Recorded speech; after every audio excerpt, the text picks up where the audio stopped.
To the internet gods. Hello and welcome to the Alumni Connections Project. I have an amazing interview I had for you today. I have the wonderful, the talented, so very, very happy to bring you Leigha Mai-Ling. Here she is. She's coming in. She's flying in now. Alumni Randolph, graduate. Welcome. How you doing, everyone out there? So tell us a little bit, and I don't even know, and it's nice to jump in and kind of know the trajectory before I get into the takeaways that you want to take away, even before I get into the story of how you found out about Randolph and you got there. So just tell us your kind of your path. So lay this out before we even get into it. Randolph, you graduated in 01, and you. Then what was the next step? What happened after Randolph? Well, yeah, my time at Randolph was 97 to 01. Shortly thereafter, I immediately left to go to Temple. So I am also a Temple University OWL alumni as well. I plowed through that my 4 years as well, and I was out in 05. This is giving all the tea. And since then, I have been in the world of entertainment. So one of the switches is that at Randolph, I was a medical major, also with a minor in computer operations and IT, because I don't know if you were aware at the time, but Cisco was doing a pilot program in some of the high schools that if you went through it, you came out certified to do LAN and WAN Cisco networking. And I did that pilot program. So we all went through it. We took away our summers and our winters and our weekends. And, I finished with my 2 years. But going to college, I wanted to focus more on my passion, which was entertainment. So I love that. So let's jump into the takeaways here. Listening to this story, what are the takeaways as we kind of fill in the details here? We did the like cliffhanger beginning, like we know what's going to happen or what's going to potentially happen, right? And now we're going back and we're gonna do the full story here. So what are the takeaways that you want folks to walk away with when they're finished with this interview here? Ultimately, no. And if you ever get a chance to know my entire story, you'll know why I picked these two as my takeaways.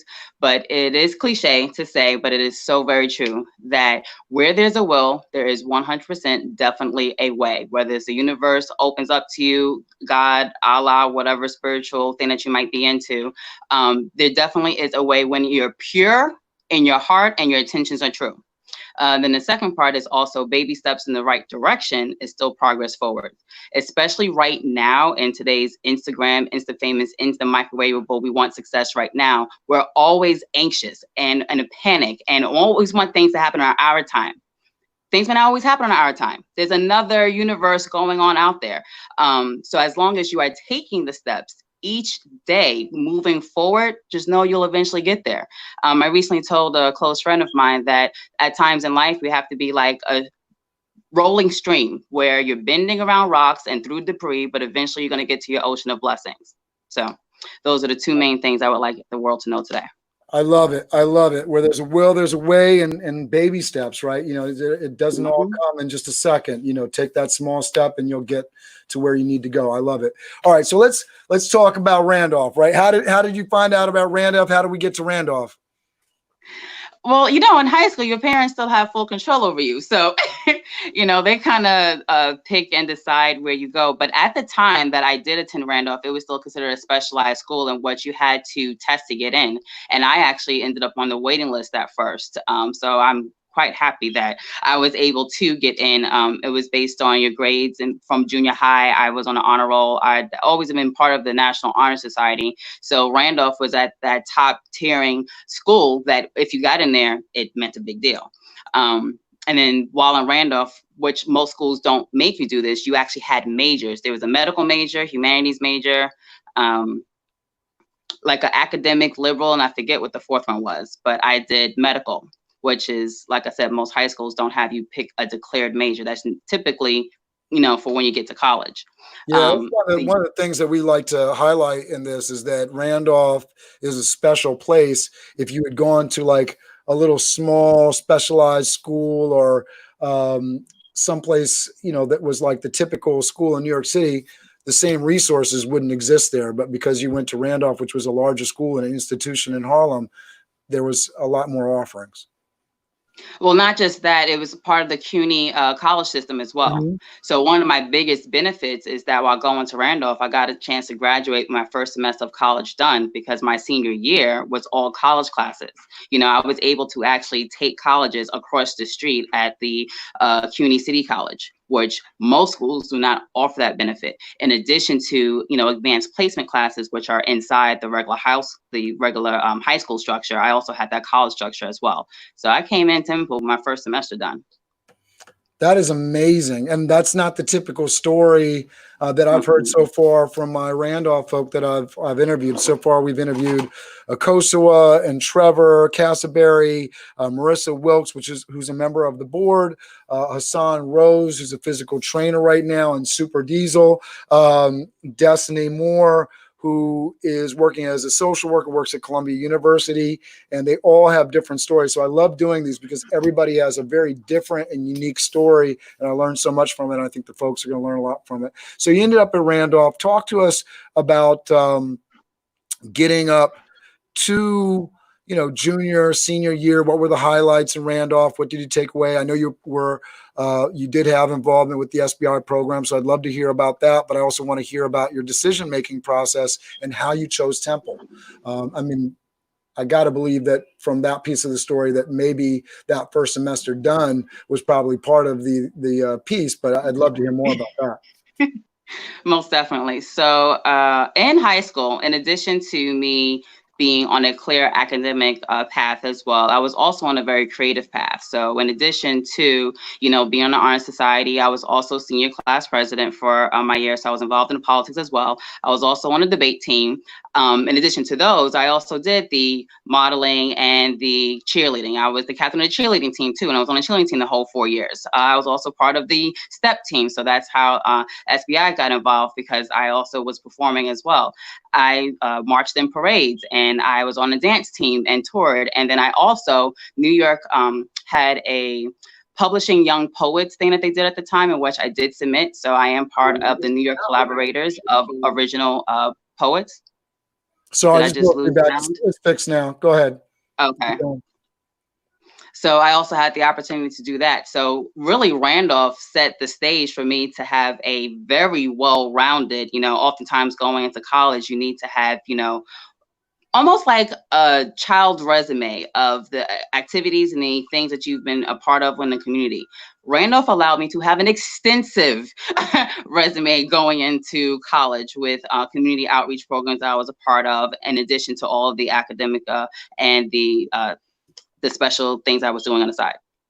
Yeah, it was one of the interesting things that I got from my time in and out of the school during that time. We didn't get a lot of time to talk one-on-one, but one of the things that I took away from being in the school when you were there was you were very active, very, very active.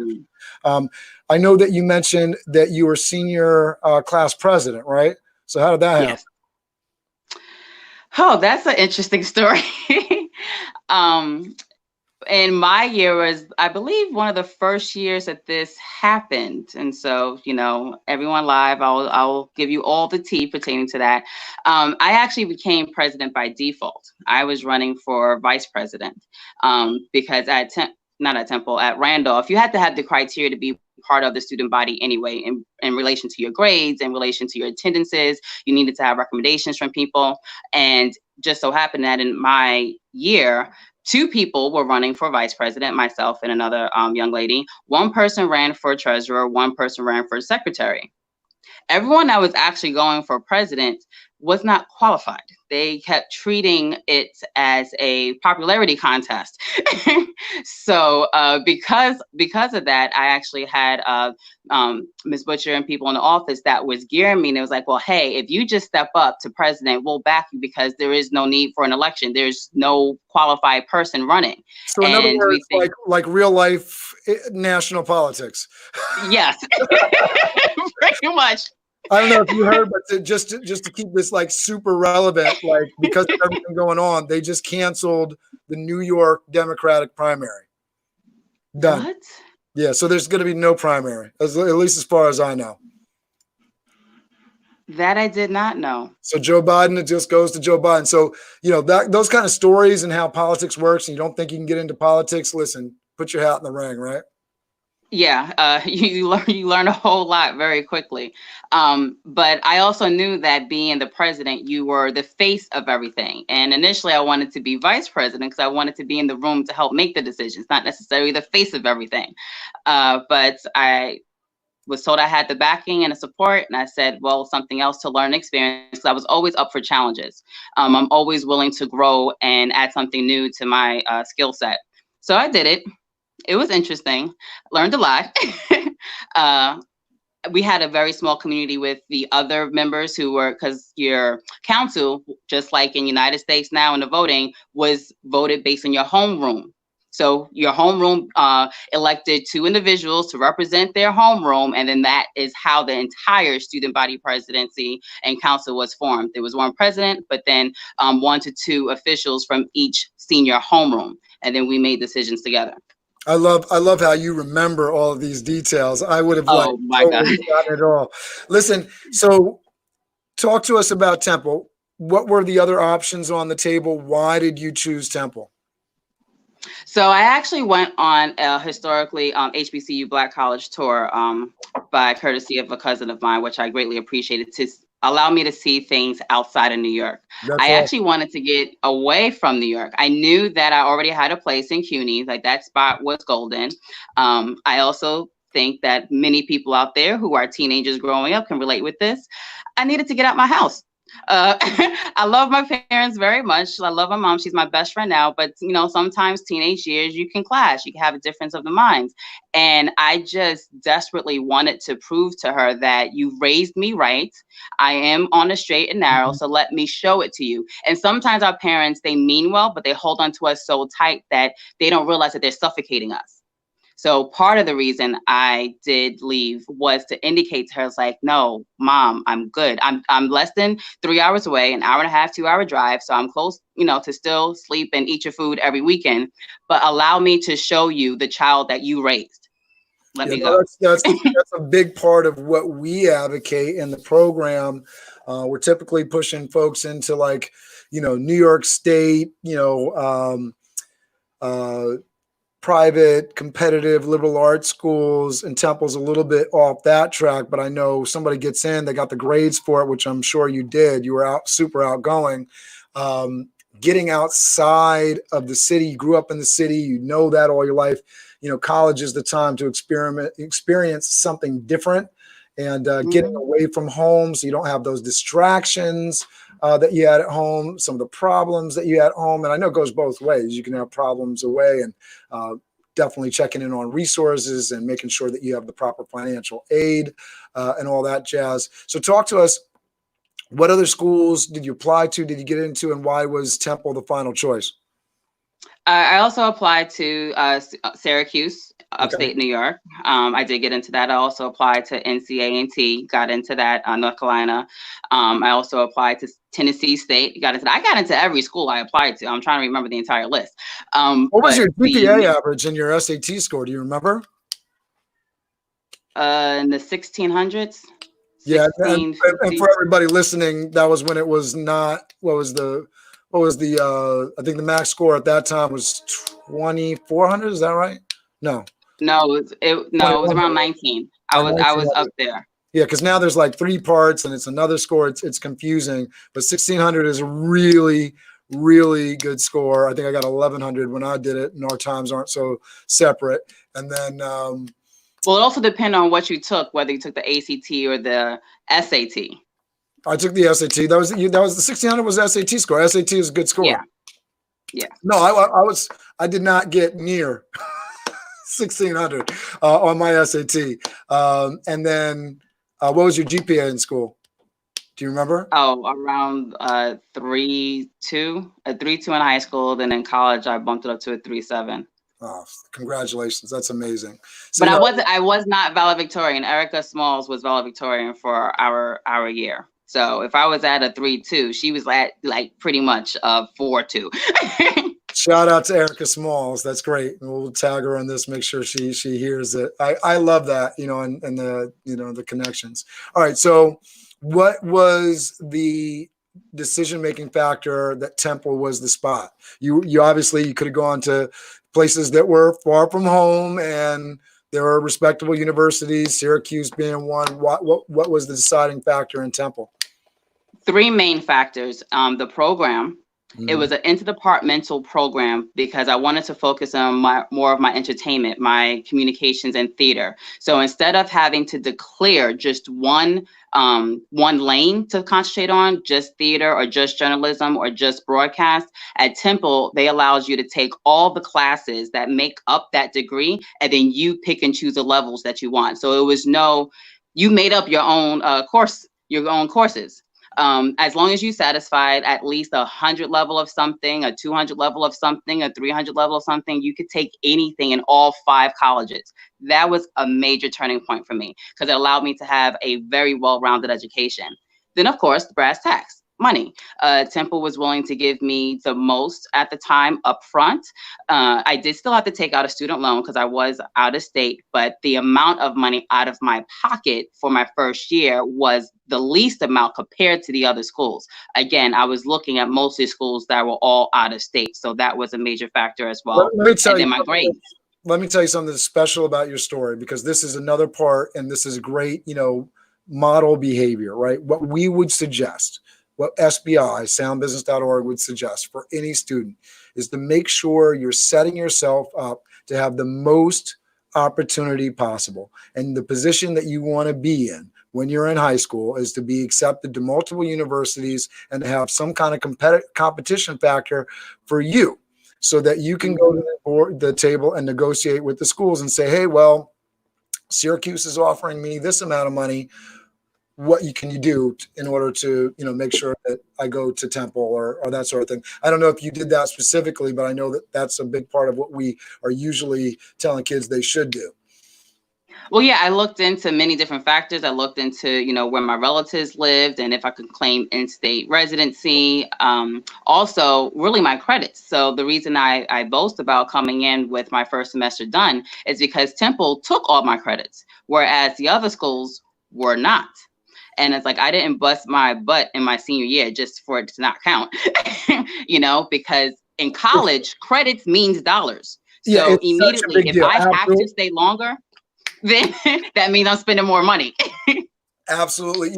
We just went through Trevor Castleberry's story, and his was a story of he learned so much because, he did have to, he was part of a 3-2 school. So basically, even though they might not sell it as that, it's a transfer, right? So are they going to accept things, and what score or what grade do you have to get in that class for it to be eligible for transfer? All that kind of stuff. Do you know that stuff up front?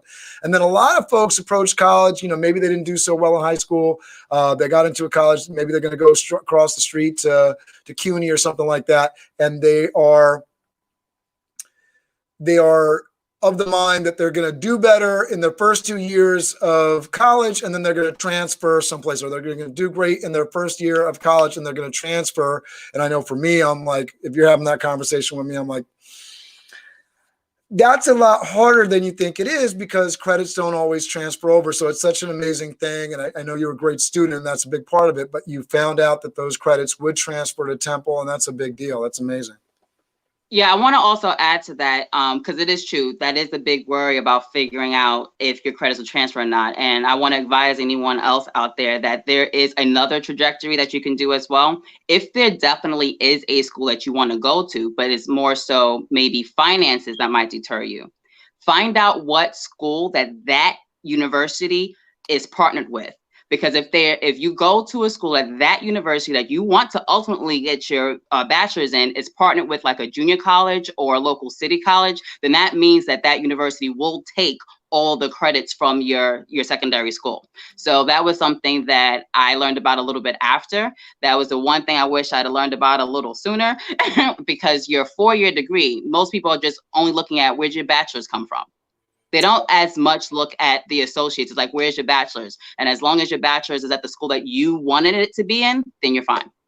I love this information. I just threw that in the Facebook comments because I'm like, that's real technical stuff that a high school student could use. All right. So now you made the decision. You graduate. You're headed to Temple. Tell us about that experience arriving on campus. What was your experience at Temple? What did you like? What did you hate? Tell us the whole deal. Temple University, for those who, for whatever reason, don't know, is in Philadelphia, Pennsylvania. And you want to talk about culture shock? I thought that being from New York that I, was able to handle it all. And no, Philly was very different. I was spoiled. I will say New York did spoil me with a transit system. We take this for granted, but most places do not actually have a transit system. So therefore, you are relying on someone to either pick you up or drop you off, which in my mind just drove me crazy. Because it's like, I have things to do. I have a schedule to run. In New York, we're always on a go, go, go, go. So to go anywhere else that's still a city, but a slower paced city, like everything closes down at 2:00. I was like, what? How does this happen? You're a city. What do you mean that you close? Mm-hmm. So that was very different. But otherwise, what I liked about Temple is that you could actually be yourself, and the school treated you as an adult. They were not trying to be your second parent, which was another big decision for me as well. I noticed in a lot of other schools, especially for your freshman year, they have a lot of rules and regulations. I'm not saying that rules and regulations aren't there, but in reference to curfews, in reference to visitation, in reference to what buildings you can go to. It was more like parental rules that they are trying to impress upon for their freshman class. And I did not take to that.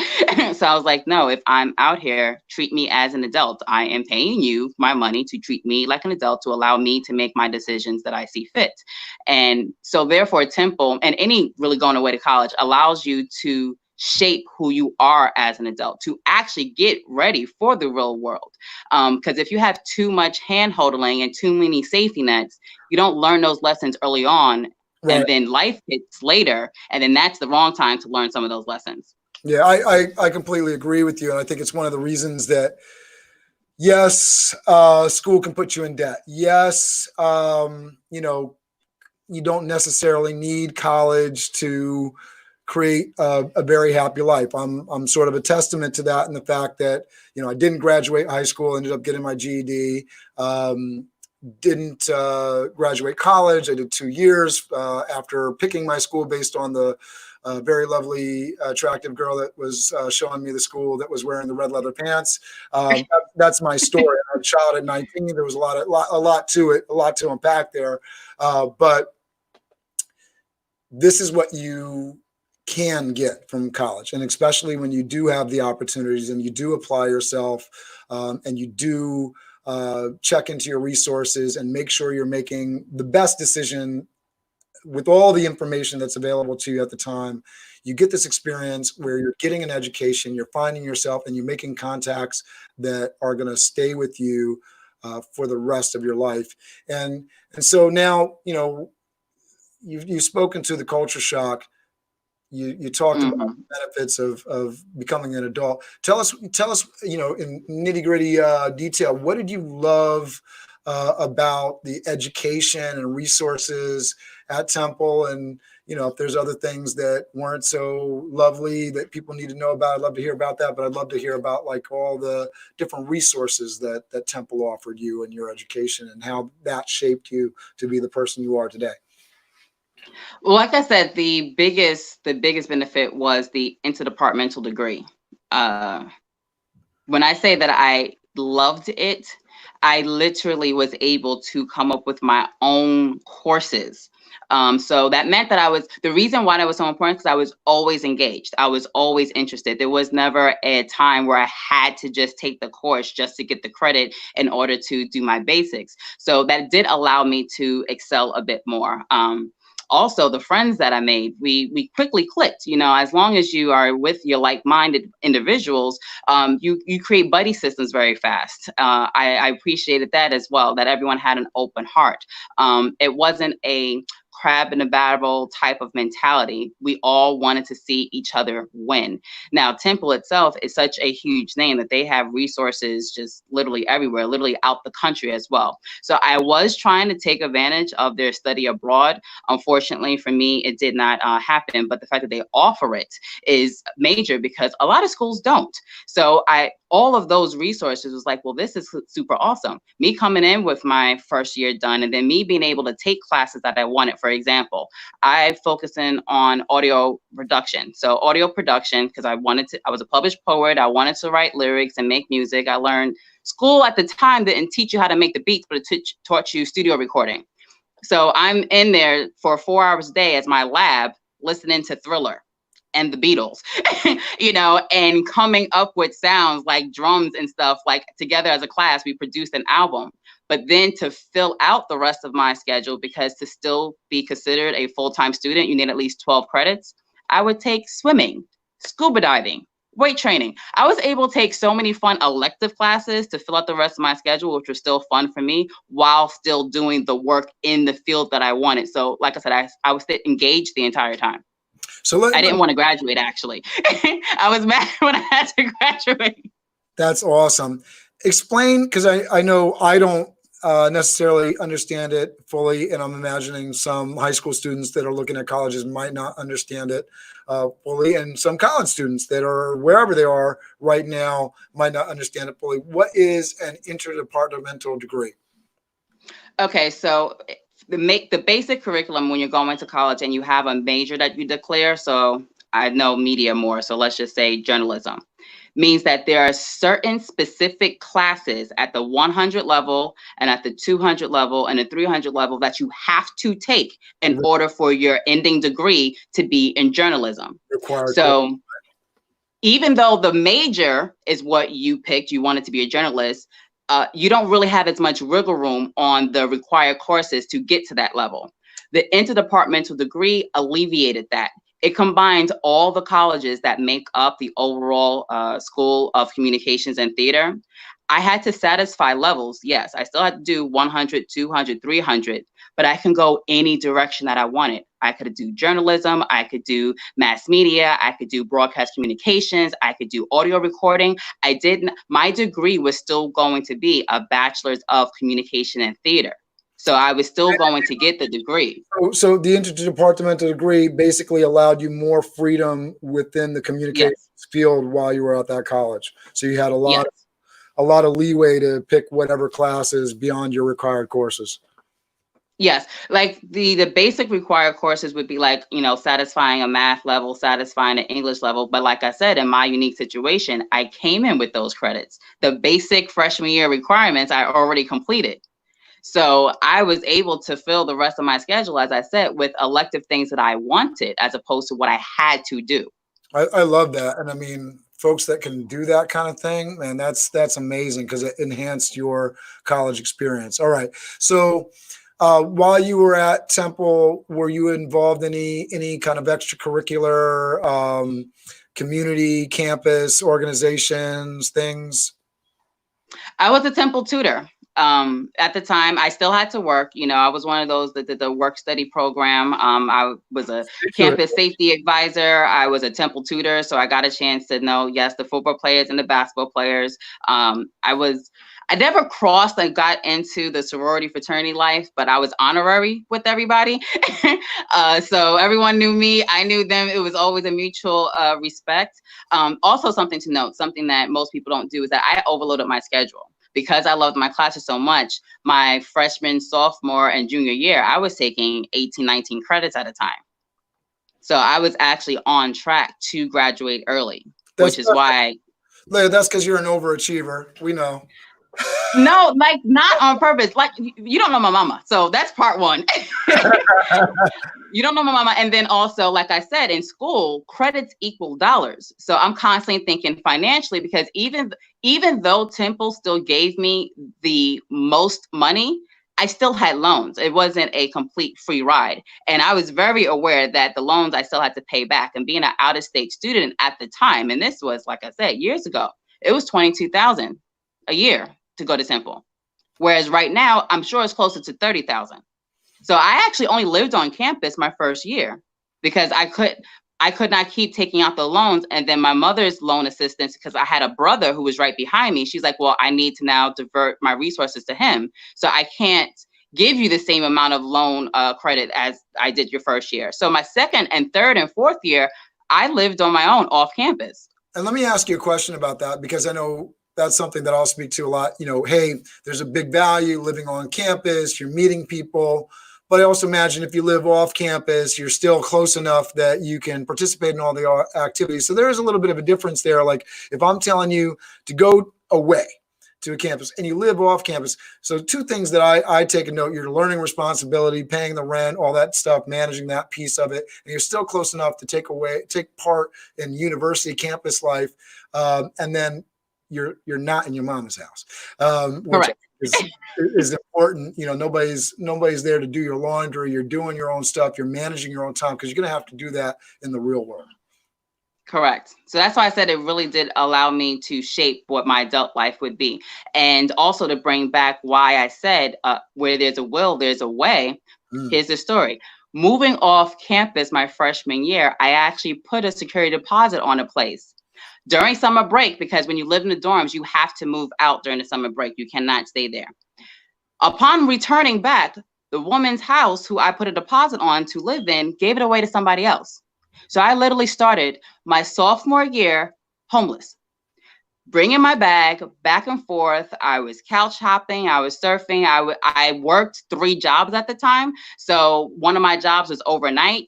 I was able to just go take a shower at our gym. Like there literally was a will for me to finish this school, and I found the way.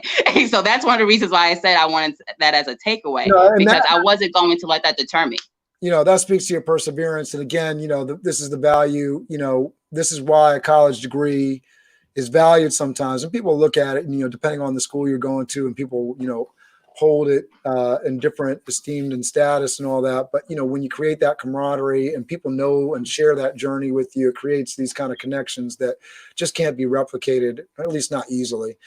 So I respect you so much for doing that. It's amazing. And it speaks to who you are as a person, that you got through it. Talk to us. You're getting close to graduation. I know you didn't want to go. You wanted to stay at Temple. You didn't want to graduate. You were enjoying yourself. Talk to us about the transition to real life and how you've gotten to where you are and doing the projects that you are. I saw you the other night as the selfie queen on the Netflix show. That was amazing. Thank you for posting that out. And everybody that wants to check it out, you can actually see it on Instagram, right? It's on Instagram, but I have a few things. I was also on Amazon. There's a Sure Looks Good also on Amazon. I have another pilot that I'm in right now that's in talks. So there's a few projects coming down the pipeline. That's amazing. But there's 2 movies right now on Amazon as well, in which that I'm in.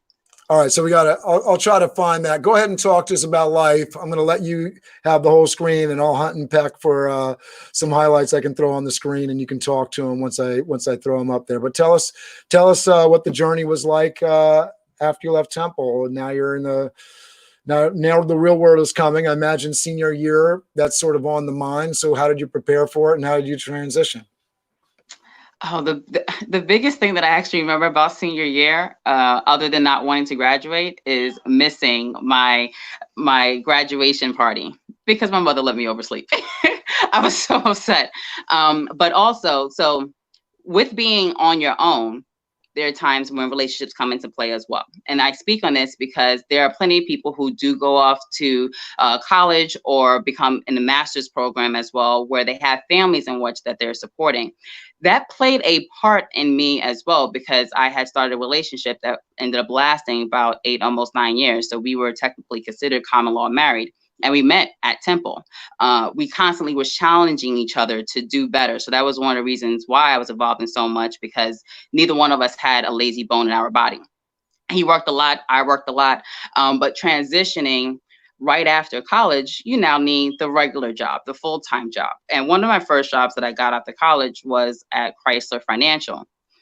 Now, I'm constantly doing a lot of things. I come from the New York, where I'm always hustling, working probably 3 or 4 jobs at the same time, while also doing about 4 different creative activities.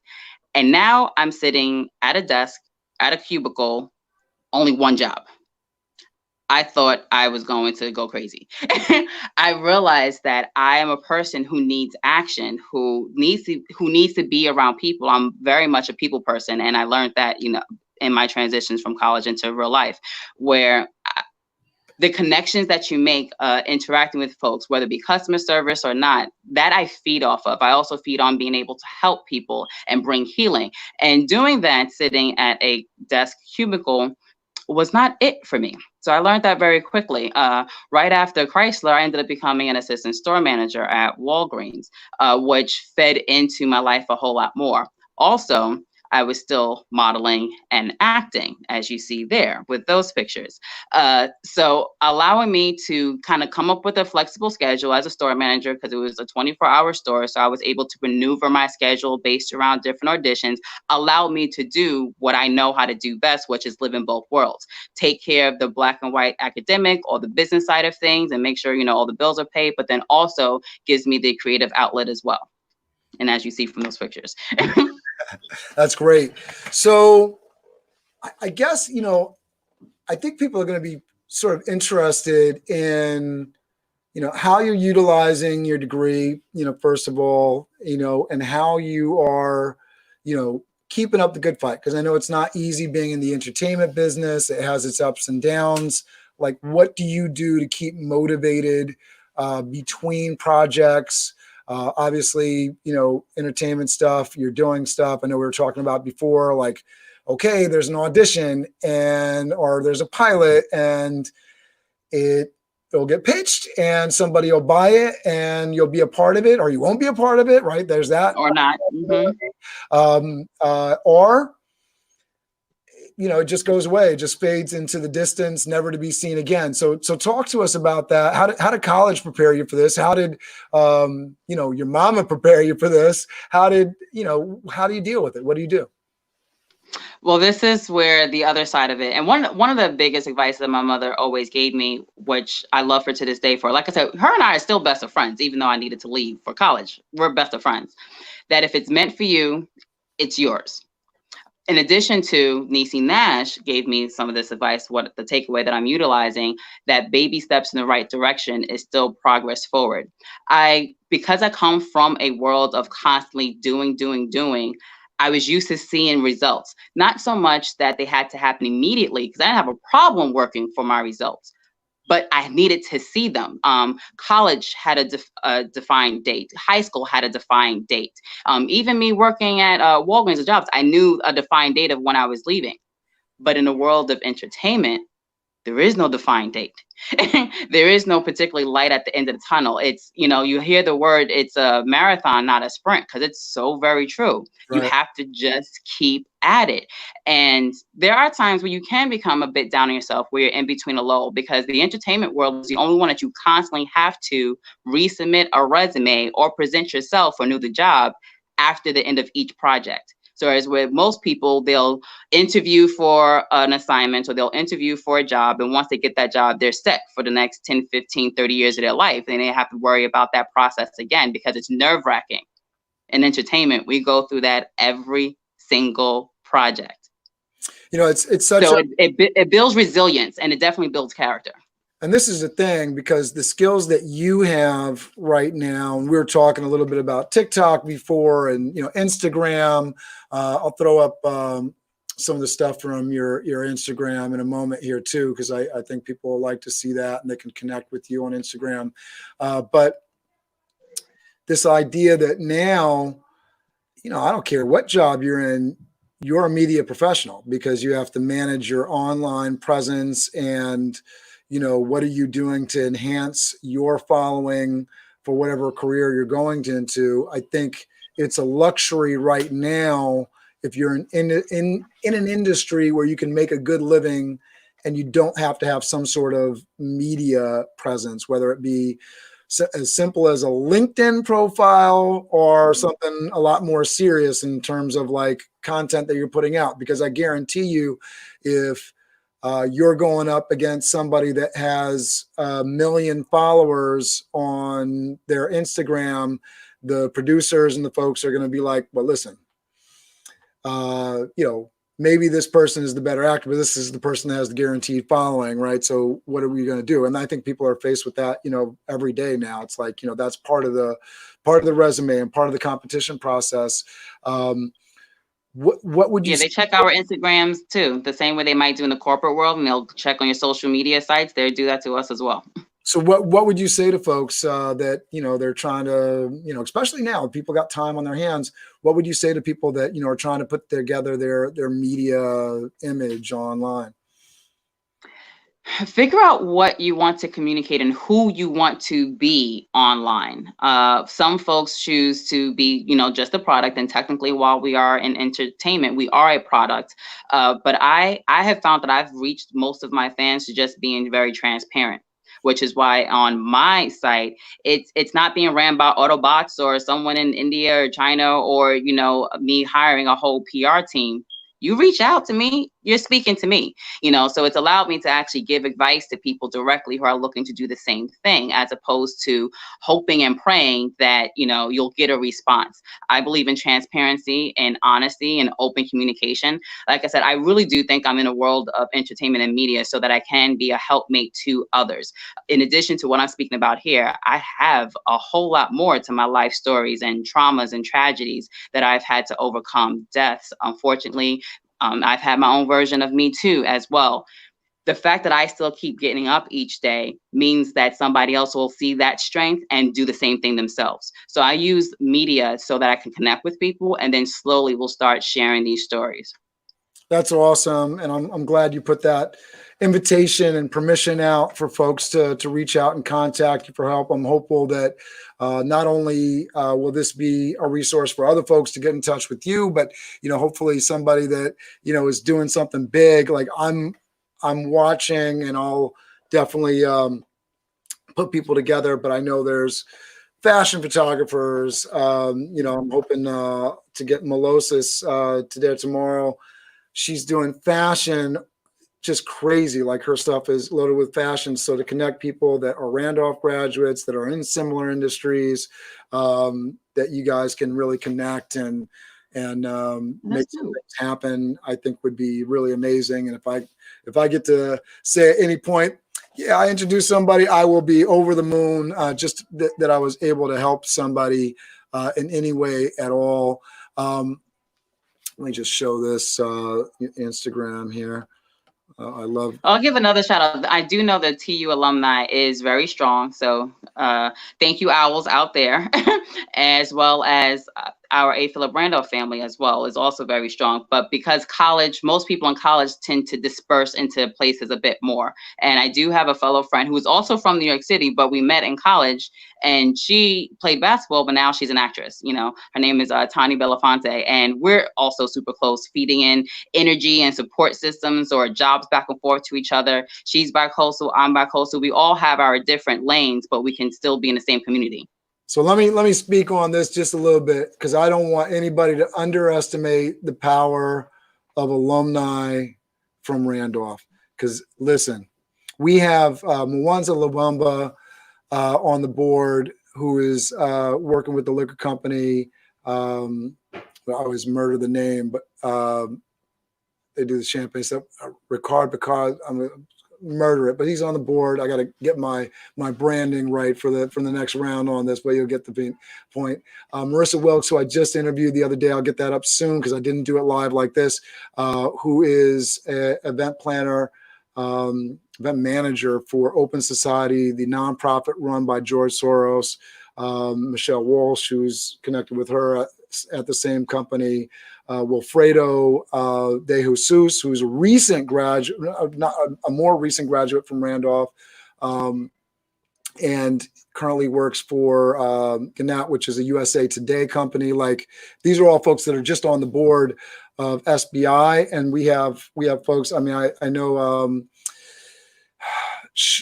going to murder her name, but Sharif Dricard is the VP legal over at BET. Like, we got some folks, so don't underestimate that. We'll get folks connected, and that's what this is all about. Like, just getting the information out there and making sure the resources are known. And I love being able to big up our folks and connect them and all that. Was there anything else you wanted to talk about career-wise before we get into what, just to recite the takeaways and wrap this up? Well, mostly that I do a bunch of different things. When I keep talking about how many hats that I'm constantly wearing, is because technically a lot of people feel like they can't wear multiple hats, but you do it every day. You are a brother, a father, a friend, a son, a mother, a daughter, a worker, a husband, a wife. Most people are wearing about 10 different hats a day anyway. So don't ever think that something is too much for you to handle. I definitely do very much believe that God, or whatever faith you believe, will not put more in front of you than what you can handle. Taking away what's going on with COVID right now, apparently he feels that we can handle it. There's a reason for everything. I'm not necessarily going to question all of that, but there is definitely a reason for everything. And then just understand that your journey is different than everybody else's. For years I got criticized on, you're doing too much, just focus on one thing. Staying positive, yes. And it was a matter that those folks did not understand our artistic mind, that we're constantly going, a multitasker's mind, entrepreneur mind. So if someone doesn't understand you, don't take that critique as though they're talking against you. They may not understand you. And that's all. Everyone isn't meant for everybody. Everyone has different viewpoints. But if you believe in yourself, your biggest fan should be yourself. Just continue plowing forward. Like I said, baby steps in the right direction, still progress forward.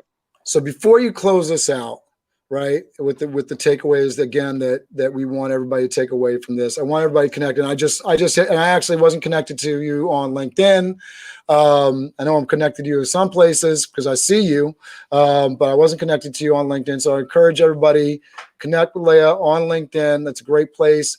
Two places I can recommend for alumni, just in terms of organic reach right now. Facebook is great, but if you're putting stuff out and you're not paying for ads, you're probably not getting much beyond your network. And even if you got a big network, not necessarily everybody's seeing your post. So I really recommend, if you're in media, check out LinkedIn. TikTok has some issues around rights and privacy. And I think that's a whole nother live down the road that we can talk about, because I think understanding your intellectual property, your IP, right, is a really big deal for anybody that's in media, right? And very much so. I love the union aspect of acting and the protections in place. There's a lot of crappy things that go along with the entertainment business, but that's one of the good things, that, once you get your SAG card, you're protected to some degree and all that. I don't know how much you disagree or agree with that, but I know my father and my mother-in-law are both in that field, and I've had conversations that, hey, you're going to get paid a certain amount. If you're an extra, you get paid a certain amount. They got to do certain things for you. Make sure that the craft card is there for you. Yes. Right, which craft talks about food on site for anybody that's not initiated properly, right? That kind of thing. So that's our lingo. Crafty is our lingo. Yeah. But yeah, so you have open access to food all day, every day. So close this out, Leigha. Tell us what you want folks to take away from this.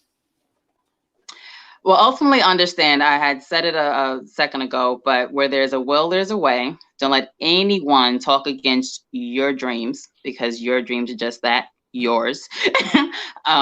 And just keep plowing away. You know, you're going to face adversities. Like I said, I'm going to recap something I said earlier today is that everyone, especially now, has to be like a flowing brook, a flowing stream. You have to be flexible around the debris, the rocks, the obstacles, the things that you think might be getting in your way to block you, but really they're not. You just have to find another way around it. Because there is an ocean waiting out there for you, an ocean of blessings, an ocean of abundance, an ocean of success, an ocean of love. There is an ocean out there. You just have to figure out your path to get to it. Yeah, I think a major part of that is being resourceful and knowing that there's resources out there. Leigha is one of those resources to you. Reach out to her, connect with her on her Instagram, connect on LinkedIn. I'm going to throw her website up one more time as we come out of this. Forgive me, my production skills are still being developed here. So it's quite okay. We're gonna and in addition to acting and entertainment, for those who are looking to transition, I also do, you know, property management, getting into real estate as well. And I actually love helping people who are trying to transition, not get got by the system. So talk to that. Anyone who's in that's such a big thing, and I'm glad you mentioned it, because everybody's got hustles, side hustles that may become their full-time hustle. They might like it more than what they originally end up doing. A big part of, like, when we had the Milken Scholars come and help out with college essays, and these are folks that most of them have postgraduate college educations. One of the sort of the unique things in their education. You're talking about doctors and lawyers, all these folks that, you know, basically they're required to do postgraduate education. Milken Scholars is this organization that helps pay for all that. A big part, the story that again comes out again and again, is the ability to pivot, because you may be doing something and then you want to do something else. And when you have that education and when you have that clarity and you're comfortable with yourself, you can make that pivot. So talk to what else you're doing. I love that. I love that. So with it's new. I'm still starting it up, but with property management, I'm already bi-coastal, so I do manage properties back east. But even out here in LA and in major cities, I'm seeing this huge issue with constant scams and people always getting got, especially when they're having to relocate and they can't physically be there. So you go to Google, you go online, and you're trusting what you're seeing. And then unfortunately, life can be a very, very, very expensive learning lesson. So take the lessons that I've learned, and I'm trying to make sure other people don't have to take those same pitfalls. It sucks having to be at a job or at a school and quote unquote be homeless. I don't want anybody else in that situation. And so I help friends right now, but I'm also looking out to get more clients to actually be that eyes on the street to make sure that all the I's are dotted. There's no gray areas that you cannot recoup. Like I said, it's too expensive to have certain life lessons. So if you can avoid it at all costs, do so. All right. So I'm leaving the website up here. The number's up there. The email's up there. Yep. You can reach Leigha. Get in touch with her. You're interested. Leigha. I've been letting you slide, but it's Leigha. Thank you, Leigha. Leigha Mai-Ling. Thank you. Oh, my goodness. You know, not the first time, not the last time, but I thank you for correcting me, because that's what it's about. Leigha, thank you so much. Thank you for doing this. Thank you for being open to it. I am looking forward to the next one. Maybe we'll talk about real estate. Maybe we'll talk about something else. I think that's something that's a big interest to everybody that wants to eventually own a home and understand that. So there's a lot for us to talk about. Thank you so much for doing this. And I'm hoping that Alumni will reach out to you and we'll create some great connections. Yes, me as well. Thank you so much. Thank you for inviting me and having me. This My was pleasure. fun. Take care, everybody. Have a great day. We'll see you soon. Bye.